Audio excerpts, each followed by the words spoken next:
நண்பர்களே, நான் தான் உங்கள் சாலினி. ஒரு முக்கியமான செய்தி சொல்லணும் நண்பர்களே. அதுக்காக தான் இந்த வீடியோஸ் நண்பர்களே. ஒரு முக்கியமான செய்தியும் வேறு, ஒரு வருத்தமான செய்தியும் வேறு நண்பர்களே. அதை உங்க கூட சொல்லி ஆகணும். அதுக்காக தான் வந்திருக்கேன் நண்பர்களே. என்னென்னு பார்த்தீங்கன்னா, இன்ஸ்டாகிராமிலே பிரபலமான ராகுல் அண்ணா நேற்று இறந்துட்டாருன்னு உங்களுக்கு எல்லாருக்குமே தெரியும். அவர் இன்ஸ்டாகிராமில் மட்டும் பிரபலமான ஆள் இல்லை, யூடியூப்லேயும் பிரபலமான ஆள் நண்பர்களே. அவர் செலிபிரிட்டியான ஆளுன்னே சொல்லலாம். செலிபிரிட்டியான ஆள், இன்ஸ்டாகிராம் யூடியூப் செலிபிரிட்டியான ஆள். அவர்கிட்ட வீடியோஸ் எல்லாம் நீங்கள் பார்த்துருப்பீங்க. அவ்வளோ அருமையாக சூப்பராக செஞ்சிருப்பார் நண்பர்களே.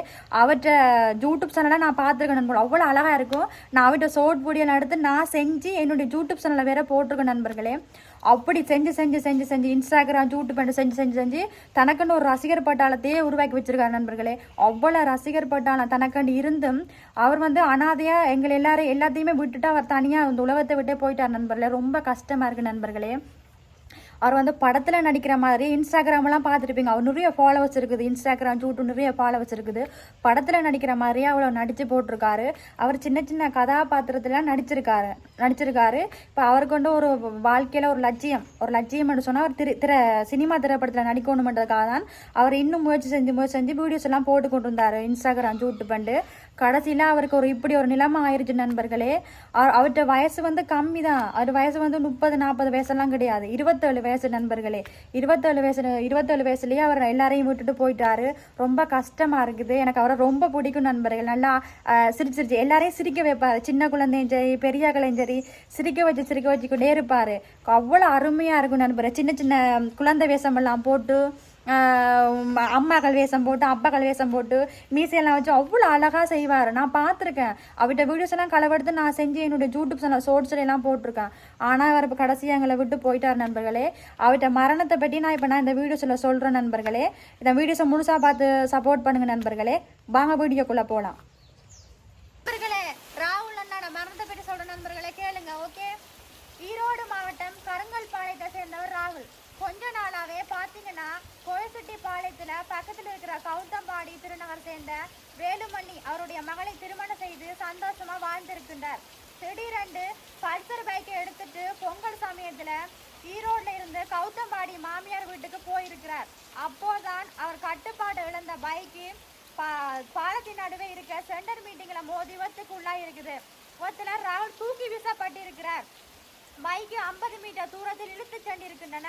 ராகுலுக்கு தலையில பலத்த காயம் அடைஞ்சிருக்கின்றன. அதனால்தான் சம்பவ இடத்திலேயே இறந்திருக்கின்றார். அவருடைய குடும்பத்தினரும் நண்பரும் அவருடைய பிரிவை தாங்காம சோகத்துல இருந்திருக்காங்க. பல பேர் அவங்க குடும்பத்தினருக்கு ஆறுதலையும் தெரிவித்திருக்காங்க. இந்த நிலைமையில அவருடைய தம்பி ஒரு சில விஷயங்களை சொல்லியிருக்காரு. ராகுல் என்னன்னா, மக்களை சிரிக்க வைக்கணும்ன்றதுக்காக நேரத்தை ஒதுக்கி சந்தோஷ குறுப்பான்களை ஒவ்வொரு வீடியோலையும் பதிவிட்டாரு.